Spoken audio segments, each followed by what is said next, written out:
अब प्रसंग चल रहा है कि जो गीता जी में वर्णित है वो तो शास्त्र अनुकूल साधना। श्रीमद् भगवत गीता जी अध्याय नंबर 8 के श्लोक नंबर 13 में ये गीता ज्ञानदाता ब्रह्म है, श्री कृष्ण जी के शरीर में प्रवेश करके बोल रहा है और ये कह रहा है कि ओम इति एकाक्षरम ब्रह्म व्यवहारन माम अनुसमरण ये प्रयाति तदंदेहम स याति परमाम गतिम। मुझ ब्रह्म का, माम ब्रह्म, मुझ ब्रह्म का केवल एक ओम यह अक्षर है, एक यह ओम अक्षर है, नथिंग एल्स। ना हरे राम हरे कृष्ण राधे राधे श्याम मिला दे, ओम नमः शिवाय, ओम भगवती वासुदेव नमः, एवं नमः, ये एंड बेंड के नाम है ना, ये मोक्ष के नहीं है। ये शास्त्र विदिता का मनमाना मंत्र है। जाप है ये ज्योति निरंजन निरंकार ओंकार सतनाम, और ये कोई मंत्र नहीं है, ये कोई मोक्ष के मंत्र नहीं है। और ये सतपुरुष अकाल मूर्त सब स्वरूपी राम, और भी पता नहीं कितने अटपट के मंत्र, जितने मुंह उतने मंत्र दे रखे नहीं। सूक्ष्म वेद में कहा है परमात्मा ने, और मंत्र कोटों हैं उनसे मोक्ष नहीं होगा। निरे नाम है वैसे तो करोड़ों, उनसे कोई मोक्ष नहीं होगा। मोक्ष का तो एक ही मंत्र है। जैसे ब्रह्म तक की साधना का ओम इति एक अक्षरम ब्रह्म व्यवहारण माम अनुसमरण यह प्रयाति तदंदेहम सयाति परमाम गतिम। मुझ ब्रह्म का केवल एक ओम अक्षर है, और जो इस नाम का जाप अंतिम श्वास तक यानी मरते दम तक इसी का उच्चारण करता हुआ शरीर त्याग कर जाता है, सयाति परमाम गतिम, वो ओम नाम से मिलने वाली परम गति को प्राप्त होगा। ओम से मिलने वाली परम गति कौन सी है? ब्रह्मलोक प्राप्ति होगी। ब्रह्म की साधना से, ओम नाम के जाप से ब्रह्मलोक प्राप्ति होगी। जो श्रीमद् देवी भागवत 7वें स्कंद में दुर्गा देवी जी स्वयं हिमालय राजा को बता रही है। गीता प्रेस गोरखपुर से प्रकाशित सचित्र मोटा टाइप, केवल हिंदी, पृष्ठ 562-63 पर। उसमें क्या बता रखा है? पहले तो वो अपनी साधना के विषय में बताती है कि मेरी साधना करनी है तो ऐसे कर, लेकिन ये मोक्षदायक नहीं है। तो उस ब्रह्म का क्या स्वरूप है वो बताया जाता है। उसका एक ओम नाम है, उसका ओम नाम जाप करो और सब बातें छोड़ दो और कोई पूजा नहीं करनी। और उसको यानी ब्रह्म को पाने का टारगेट रखो, उद्देश्य रखो। अंत समय तक साधना करते हुए तुम उस ब्रह्म को प्राप्त कर जाओगे। वो ब्रह्म कहाँ रहता है? वो ब्रह्म लोक में रहता है। गीता जी अध्याय नंबर 8 के श्लोक नंबर 16 में कहा है कि ब्रह्मलोक पर्यंत ये सभी पुनरावृत्ति में है। ब्रह्मलोक तक गए हुए प्राणी भी जन्म मृत्यु में आते हैं, इनका पूर्ण मोक्ष नहीं होता। इसलिए गीता ज्ञानदाता 7वें अध्याय के 18वें श्लोक में कहता है कि ये सभी ज्ञानी आत्मा हैं तो नेक, समर्पित हैं परमात्मा के लिए, और ये मेरे वाली अनुतम यानी कति घटिया अश्रेष्ठ साधना में गति में ही स्थित हैं। यानी मेरे से होने वाली, ब्रह्म से होने वाली, ओम नाम से होने वाली गति ही इनको प्राप्त होगी, या तो अनुत्तम है। जन्म मृत्यु मेरे भी रहेंगे अर्जुन, तेरे भी रहेंगे, ये खुद कहता गीता ज्ञानदाता ब्रह्म। 4थे अध्याय के 5 और 9 श्लोक में, दूसरे अध्याय के 12 श्लोक में, 10वें अध्याय के दूसरे श्लोक में ये खुद कहता तेरे और मेरे बहुत जन्म हो लिए, तू नहीं जानता मैं जानता हूँ। इसलिए तो कह रहा है 18वें अध्याय के 62वें श्लोक में कि अर्जुन तू सर्वभाव से उस परमेश्वर की शरण में जा, उसकी कृपा से तू परम शांति को, सनातन परम धाम को प्राप्त होगा। और 15वें अध्याय के 3-4 श्लोक में बताया है कि उसके पश्चात यानी तत्वदर्शी संत मिल जावे, उस तत्व ज्ञान रूपी शस्त्र से इस अज्ञान को काट कर यानी इसको समझ कर उसके पश्चात परमेश्वर के उस परम पद की खोज करनी चाहिए, जहाँ जाने के बाद साधक फिर लौटकर कभी संसार में नहीं आते, उनका पूर्ण मोक्ष हो जाता है। अपने आत्मा में प्रसंग चल रहा है कि ओम नाम बताया है 8वें अध्याय के 13वें श्लोक में गीता के अंदातन अपनी साधना का, और उससे क्या उपलब्धि होगी? ब्रह्म प्राप्ति। अब 7वें अध्याय के 18वें में तो अपनी साधना को अनुत्तम यानी अपनी गति को अनुत्तम बता दिया कि ओम से होने वाली गति परम गति भी अनुत्तम, क्योंकि ब्रह्मलोक में गए, ब्रह्मलोक में जाने के बाद फिर जन्म मृत्यु, इसलिए कहा वो भी व्यर्थ है, अनुत्तम है। अरे अनुवादकर्ताओं ने लिख रखा है वो अति श्रेष्ठ है, इन्हें डिक्शनरी बदलवा दी, हाँ शब्दों के अर्थ कर रखे। जैसे किसी जगह अंग्रेजी में बैड लिख रखा है, वो बैड, बैड माने खराब, और बैड का अर्थ कोई गुड लिखे, कितना बुद्धिमान है वो समझा नहीं वो सेंटेंस क्या बताना चाहता है, उसको समझ नहीं सकने से उसने उसको अनर्थ कर दिया।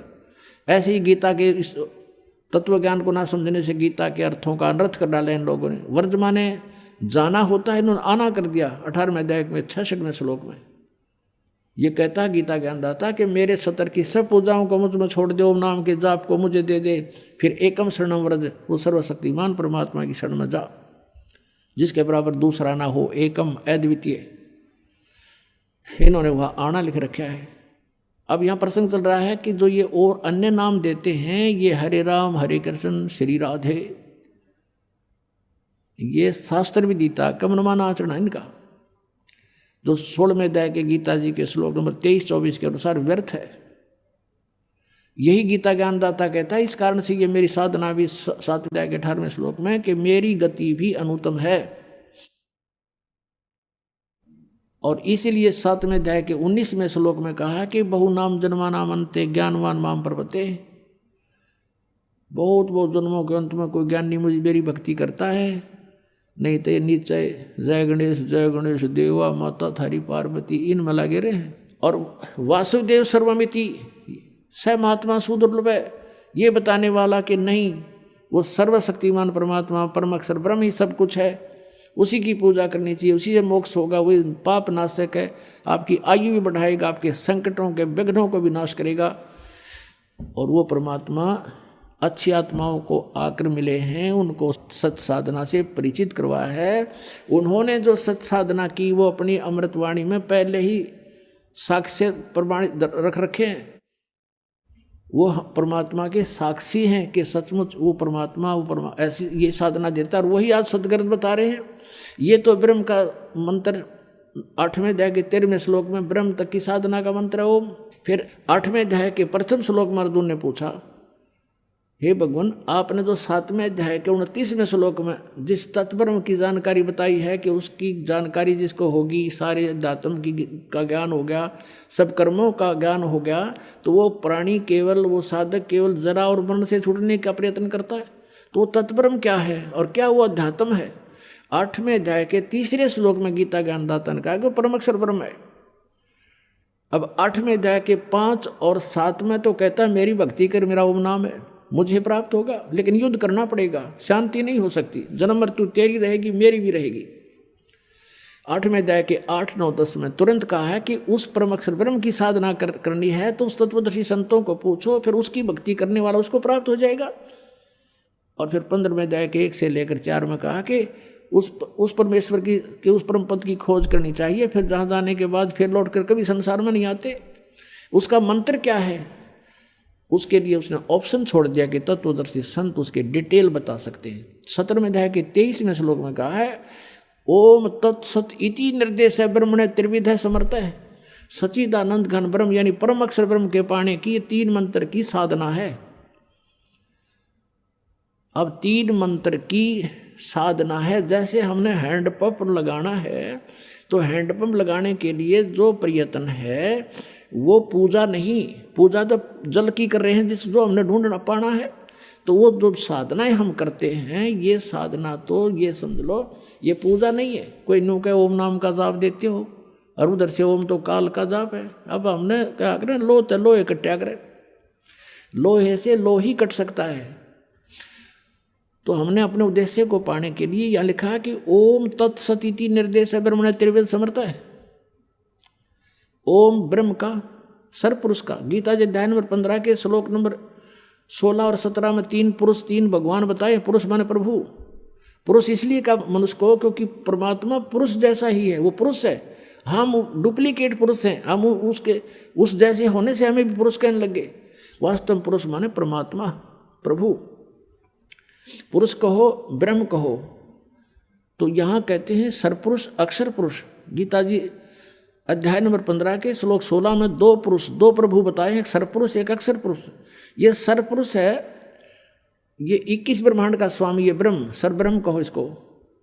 ये ब्रह्म है 21 ब्रह्मांड का स्वामी। एक ब्रह्मांड में जो व्यवस्था है इसकी 21 ब्रह्मांडों में ऐसी ही है, लेकिन उन अन्य में प्रलय है। जब इसमें प्रलय होगी तो इन सब जीवों को दूसरे में ले जाएगा, वहाँ धीरे धीरे ऐसे सृष्टि बनेगी, फिर उसका अंत होगा, फिर तीसरे में ले जाएगा, ऐसे ये पूरा घुमाता रहता है। लेकिन ये एक ब्रह्मांड के अंदर संचालन अपनी सारी सृष्टि का करता है। तो 21 ब्रह्मांड है इसके पास। और जो अक्षर पुरुष है उसको परब्रह्म भी कहते हैं। उसके 7 शंख ब्रह्मांड हैं ऐसे ऐसे। और जो तीसरा 17वें श्लोक में जो 15वें अध्याय में कहा कि उत्तम पुरुष है तू अन्य, 16वें श्लोक में गीता जी अध्याय नंबर 15 के श्लोक नंबर 16 में जो 2 पुरुष कहे हैं सरपुरुष और अक्षर पुरुष, इनसे कोई अन्य है वो उत्तम पुरुष श्रेष्ठ परमात्मा, वो परम अक्षर ब्रह्म है और वही परमात्मा कहा जाता है। और उसके पाने के लिए अब उस परम अक्षर ब्रह्म की वही तीनों लोकों में प्रवेश करके सबका धारण पोषण करता है, वो परम अक्षर ब्रह्म है। अब गीता जी अध्याय नंबर 17 के श्लोक नंबर 23 में कहा कि उस सच्चिदानंद घन ब्रह्म की साधना का ओम तत्सत इति निर्देश है ब्रह्मण त्रिवेद समर्थ है। ब्रह्मण माने उस परम अक्षर ब्रह्म का सच्चिदानंद घन ब्रह्म की साधना का केवल इस 3 मंत्र का के जाप का निर्देश है। निर्देश का मतलब है फाइनल फैसला, नथिंग एल्स। डायरेक्शन है ये, इसके अग्रम मग्रम नहीं है और कुछ नहीं। ओम तो ब्रह्म का, ओम को सरपुरुष भी कहते हैं। ये सरपुरुष का हम अपनी संत भाषा में हमारे महापुरुषों ने इसको क्षर पुरुष का अक्षर, और एक अक्षर जो नाश ना हो उसको अक्षर बोलते हैं। तो क्षर और अक्षर, लेकिन इस अक्षर पुरुष को यहाँ अक्षर पुरुष इसलिए कहा गया कि इसकी आयु बहुत लंबी है, लेकिन इसकी फिर भी मृत्यु है। इसलिए तो कहा है गीता जी अध्याय नंबर 15 के श्लोक नंबर 16 में कहा है कि सरपुरुष और अक्षर पुरुष ये 2 भगवान हैं, 2 पुरुष हैं। इनकी और इनके अंतर्गत जितने प्राणी हैं ये सब नाशवान है। जीवात्मा तो किसी की भी निवृत्ति का देह की, ना कुत्ते की ना सूर की, वो तो बात ही सेपरेट इशू है। लेकिन हम जो प्राणी रूप में हैं ये सबकी मृत्यु होती है और इनकी भी मृत्यु होती है। इसलिए 17वें श्लोक में 15वें अध्याय के में गीता जी में कहा है कि उत्तम पुरुष तो अन्य, उत्तम पुरुष है, उत्तम पुरुष पुरुषोत्तम यानी सही भगवान तो इन दोनों से भी कोई और है, वही परमात्मा कहा जाता है। और वही तीनों लोकों में प्रवेश करके सबका धारण पोषण करता, वो है अवैश्वर, वो है अविनाशी परमेश्वर। और उसके पाने की ये 3 मंत्र की साधना है। ओम सरपुरुष का और तत् ये अक्षर पुरुष का, ये सांकेतिक है। तत् ओम तो सार्वजनिक है, तत् और सत्य गुप्त है। तत् और सत्य यानी कोड वर्ड है इनमें, ये दास के अतिरिक्त इनको कोई नहीं बता सकता।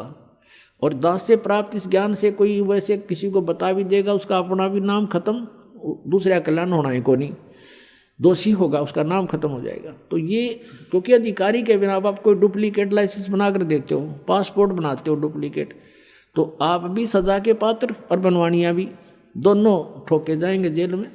तो ऐसा समझदार व्यक्ति गलती नहीं कर सकता। अपराधी व्यक्ति ही ऐसा किया करते हैं। तो जो भगवान के अपराधी हैं, दोषी हैं, वही इन मंत्रों को मुझसे प्राप्त करके इस दास से वो स्वयं प्रभु बनने की चेष्टा करेंगे गुरु, तो वो अपना भी जीवन नाश करेंगे और उन प्राणियों के साथ भी धोखा कर रहे हैं जो उनसे उपदेश प्राप्त करेंगे।